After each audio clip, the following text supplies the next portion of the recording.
Hi, this is the ninth lesson in electricity. In my previous lesson, I discussed, that is, in the eighth lesson, I discussed exam style questions from 1 to 8. In this lesson also, I'm continuing exam style questions 9 onwards. Okay, so this is the ninth question. The circuit is completed like this, and an ammeter is connected between points X and Y as shown in the diagram. So it's an ideal ammeter. That means its resistance is negligible. Okay, this is a variable resistor. So RV is adjusted until the ammeter reading becomes equal to 0. So the question is, what will be the value of RV when ammeter reading becomes equal to 0? Okay, so the answer we should write like this. When the ammeter reading becomes equal to 0 means, the potential difference between X and Y is equal to 0. V equal IR. So I becomes 0 means V equal to 0. V is the potential difference between points X and Y is equal to 0.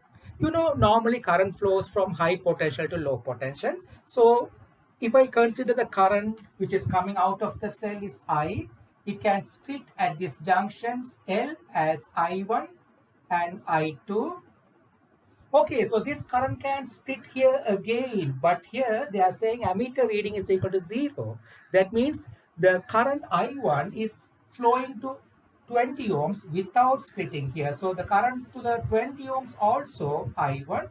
Same way, the current I2 is not splitting here because and the internal resistance is 15 ohms connected to a circuit. The voltmeter is an ideal. Nothing is mentioned about the voltmeter, so we should take the voltmeter is ideal. That means its resistance is very large and no current is flowing through it. So explain why the reading on the voltmeter is less than 9 volt when the switch S is closed. So when the switch is closed, now it is open. When it is closed, there will be current flow through the 270 ohms. Why the reading of the voltmeter is less than 9 volt? Okay, I can say like this. Voltmeter reads the terminal potential difference of the cell, but at the same time, voltmeter is reading the voltage across the 270 ohm resistor. Okay, so when S is closed, there will be current flow through that. First, we should say they are specifying a value 9 volt. What is 9 volt? That is the EMF. So first you should say work done by the power supply in moving 1 coulomb charge through one complete circuit is 9 volt. That is the EMF. So out of this work done, certain amount of energy will be lost or will be dissipated in the form of heat when 1 coulomb charge passes through 15 ohm resistor. So there will be potential drop or voltage drop across 15 ohm resistor. So only the balance will be delivered or will be applied across 270 ohm resistor. So 9 volt is the work done in moving 1 coulomb charge through one complete circuit. Out of that work done, certain amount of energy will be lost when 1 coulomb charge flows through it. So there will be potential drop across 15 ohm resistor. So 9 minus that drop is the balance. Only that one will be applied across 270 ohm resistor. That will be the answer. Okay, so this is the answer for that. You can write the answer like this.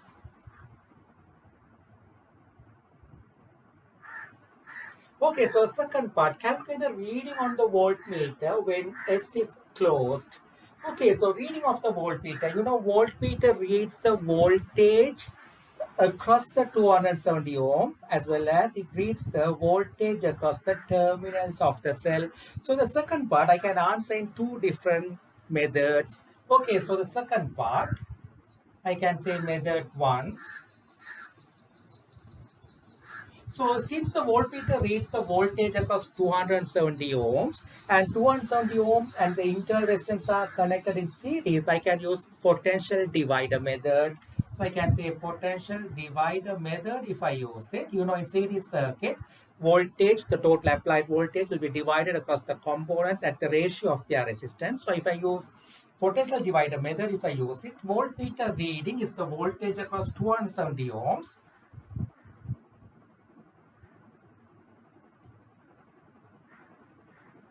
will be equal to total applied voltage 9 into that voltage 270 divided by 270 plus 15. solve it, you'll get the voltmeter reading. So that is the voltage across 270. I need to find it.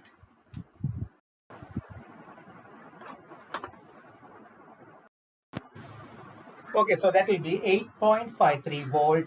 Method 2, I can use the equation V equal E minus IR. So that's because that's the terminal potential difference, also read by the same voltmeter. So I can use V equal E minus IR. So first I should find the current flow.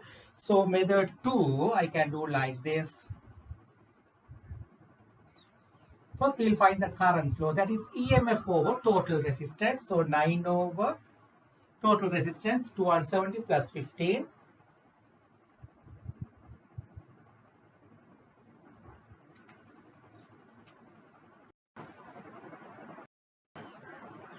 So that will be 0.0316 amperes. Now use the equation V equal E minus IR.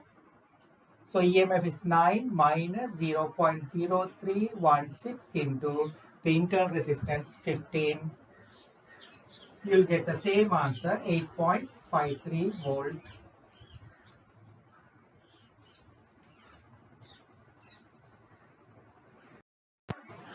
Okay, so third part, switch remains closed and the total charge flown is 12 coulomb. Calculate the decreasing chemical energy stored in the battery. So amount of chemical energy lost by the battery is equal to amount of electrical energy produced by the battery. Is it? Amount of chemical energy lost by the battery is equal to the total amount of electrical energy generated by the battery. Total amount of electrical energy generated by the batteries is the, we can say that is the amount of electrical work done by the battery. That is given by W equal Q times EMF. That's the total electrical work done by the battery. That's the total amount of electrical energy produced or generated by the battery. So that is equal to charge flowed is 12 times EMF is 9. So 180 joules. So 108 joules is the amount of electrical energy generated. Therefore, that energy is generated from the chemical energy. You know the conversion. Chemical energy becomes electrical energy. So chemical energy loss is equal to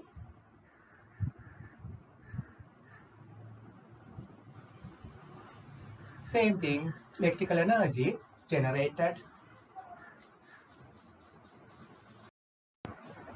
Okay, so this is the 11th question. In this one, a 9 volt ideal cell. So nothing is mentioned about the internal resistance. It's connected to two components, a standard resistor, which is 11.5 ohm, and a thermistor. Its resistance is denoted by RT. Okay, so they are connected in series. Voltmeter is connected across the standard resistor. So the thermistor, when the temperature increases, its resistance will decrease. Negative temperature coefficient, you know the reason of it. So here the graph is given for the thermistor, how the resistance of the thermistor varies with temperature in Celsius scale. Okay, first part, reading on the voltmeter is 2.5 volt. So that's a voltage across 11.5 ohms. Determine the temperature of the thermistor. Okay, you know, depending on the temperature, resistance is going to change. When the resistance changes, you know, the 9 volt will be divided across these two components at the ratio of their resistance. So the voltmeter reading depends on the temperature of the thermistor. We know that. So they asked me to find the resistance of the thermistor, voltmeter reading given. So only thing I need to find first the resistance of the thermistor. For that I can use potential divider method. Here also nothing is mentioned about the voltmeter, so we'll take it as ideal. Current flow through it is negligible and its internal resistance is very large. So the total resistance will not change when the resistance of the voltmeter is very large. Okay, so we'll use the potential divider method to find the resistance of the thermistor. So answer, I can say first part, use potential divider method. So voltmeter reading is given as 2.5. So 2.5 is equal to total voltage 9 into that resistance 11.5 divided by 11.5 plus RT. Solve it. You know how to solve it. Find the value of RT. You will get RT will be equal to you will get RT will be equal to 29.9 ohms. That means I can say that is 30 ohms. So now use the graph now. The resistance of the thermistor is 30 ohms. So resistance of the thermistor 30 ohms means the temperature is 20 degrees Celsius. So temperature of the thermistor 20 degrees Celsius. I got it from the graph.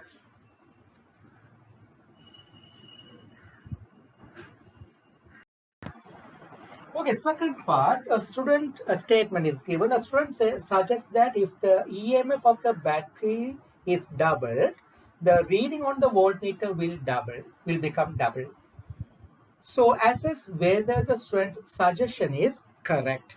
Okay, so here you can say when the EMF is doubled, if it is a standard resistor, if both of them are standard resistors, what will happen? When the EMF is doubled, the current flow will become double. When the current flow becomes double, the voltmeter reading will become double. That is true only when instead of thermistor, if there is a standard resistor. But here what's going to happen? When you double the EMF, current flow will initially, at that moment, it will become double. When the current flow increases, heat produced on the thermistor also will increase. When the temperature of the thermistor increases, you know that resistance will decrease further. Resistance of the thermistor will decrease further.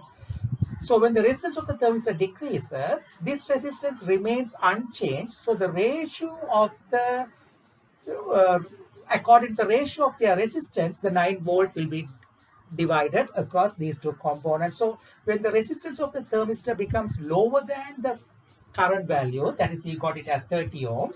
So what will happen? The ratio of this resistor to this resistor will increase. That means the ratio between this and this will increase because this resistance is dropping. So the voltage across the 11.5 ohms will become more than the double. So the statement is wrong. Okay, so that's the answer. I gave it here. When the EMF is double, current flow through the thermistor will increase. Initially, it will become double, but and the heat produced on the thermistor produced on it also will increase. When its temperature increases, the resistance of the thermistor will decrease further. So therefore, the ratio of 11.5 ohm is to RT will increase because this resistance is decreasing further. This remains unchanged. Therefore, the voltmeter reading will become more than double. So it's a wrong statement. Okay, so this is the 12th question. So here, 3 identical resistors are connected as shown in the diagram. So there are 2 switches X and Y. You know standard resistors, the color-coded resistors, inside they consist of wire. Okay, so that's the reason they provide resistance due to the wire kept inside the color-coded ceramic insulation. So there, each resistor consists of wire inside the resistor, which is 55 centimeter length, and the diameter of the wire is 0.181 millimeter. So the first part, find the resistance R of one of the resistors. So I can find R equal rho L over A, where A is the area of cross section of the wire. So first part I can say R equal rho L over A, and we know A equal pi d by 2 square. So that is rho is given 1.10, 10 to the power minus 6, length is 55 centimeter, convert to meter, 10 to the power minus 2, divided by area, pi into diameter is given 0.181 millimeter, convert to meter, 0.181 into 10 to the power minus 3 divided by 2, all things squared. Solve it, you will get the resistance. You will get that will be 23.5 ohms.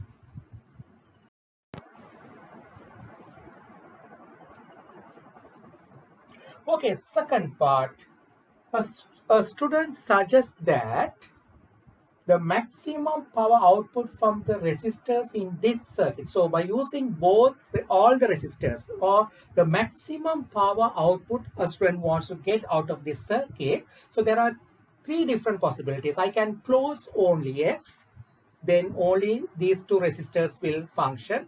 Or I can close only Y, then only this resistor will function.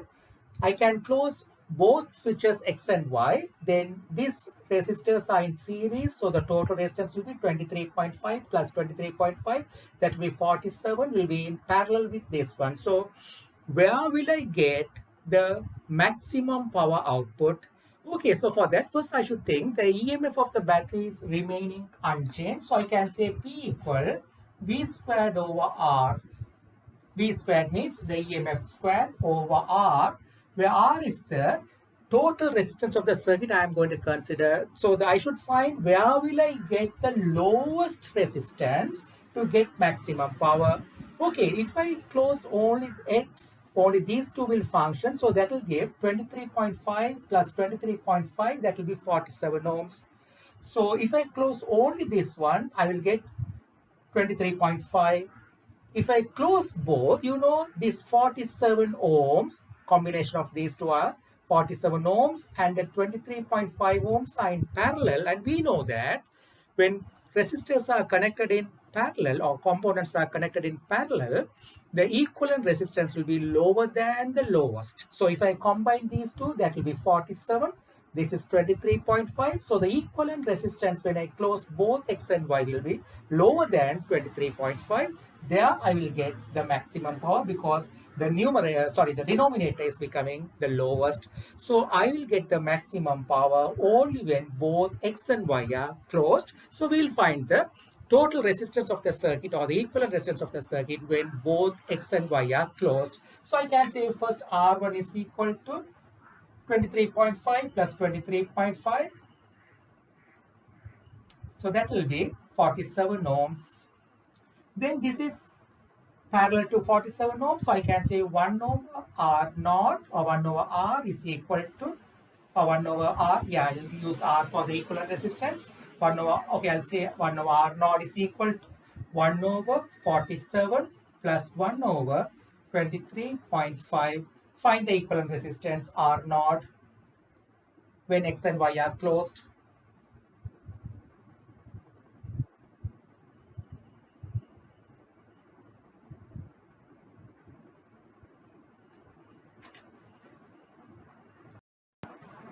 That will be 15.7 ohms.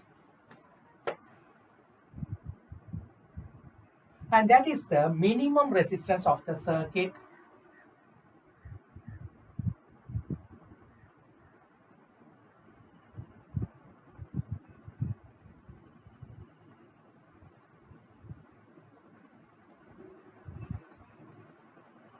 So I should find the maximum power output. So I can say P max equal V squared over R minimum. I know R minimum is 15.7. So that will be 12 squared over 15.7. So that will be the maximum power output.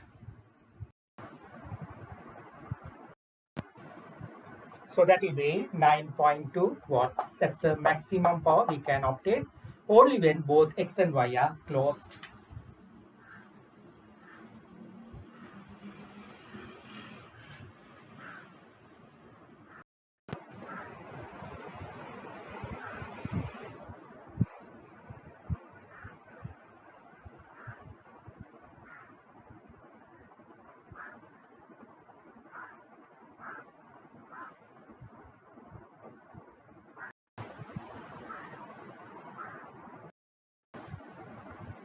Okay, so here this is the 13th question.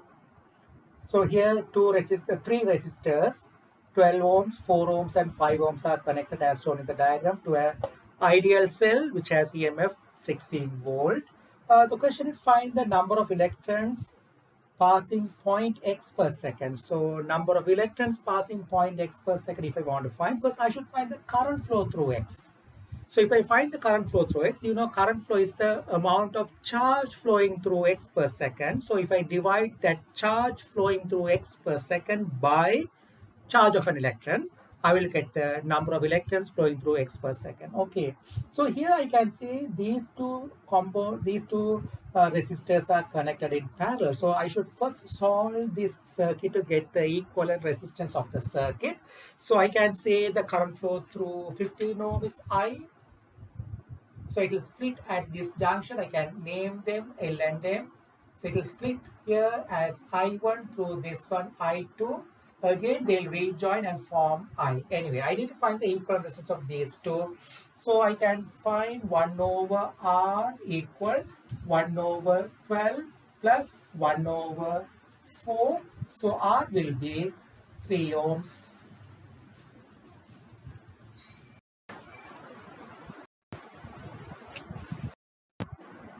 Okay, so this 3 ohm resistor is in series with 5 ohm. So you know when we find the equivalent resistance of parallel connection, that must be connected across, the equivalent resistance should be connected across, or we should imagine the equivalent resistance is connected across the junction. So if I redraw this circuit, I can draw like this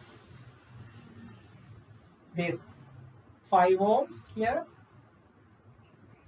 These are the junctions. So across the junction, I should connect the equivalent resistor, which is 3 ohms. So this is M. Now you can see the 5 ohm and 3 ohm are in series. So current flow through the cell will flow through the 5 ohm as well as the equivalent resistor. So I'll find the total resistance. Now R naught is equal to 5 plus 3, that is 8 ohms.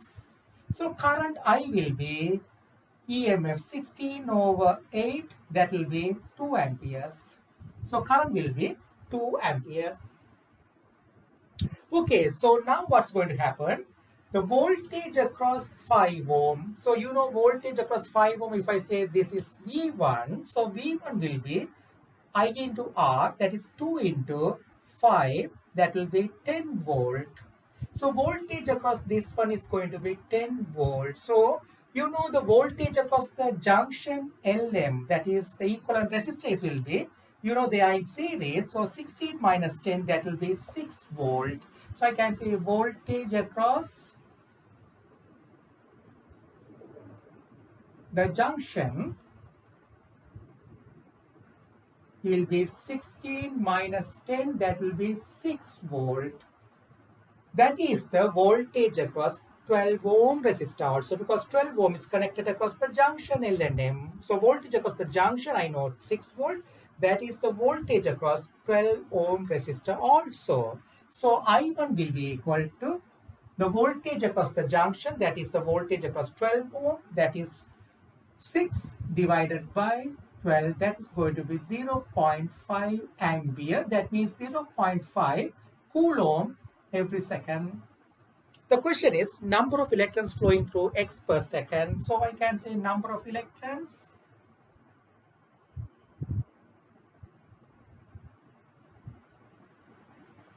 per second through X. Charge per second flowing through X is 0.5. So divide 0.5 by charge of an electron 1.6 10 to the power minus 19. You will get the number of electrons flowing through X per second. So that will be 3.125 into 10 to the power 18 electrons per second.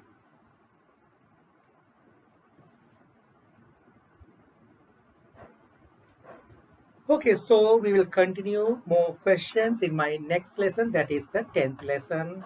Bye.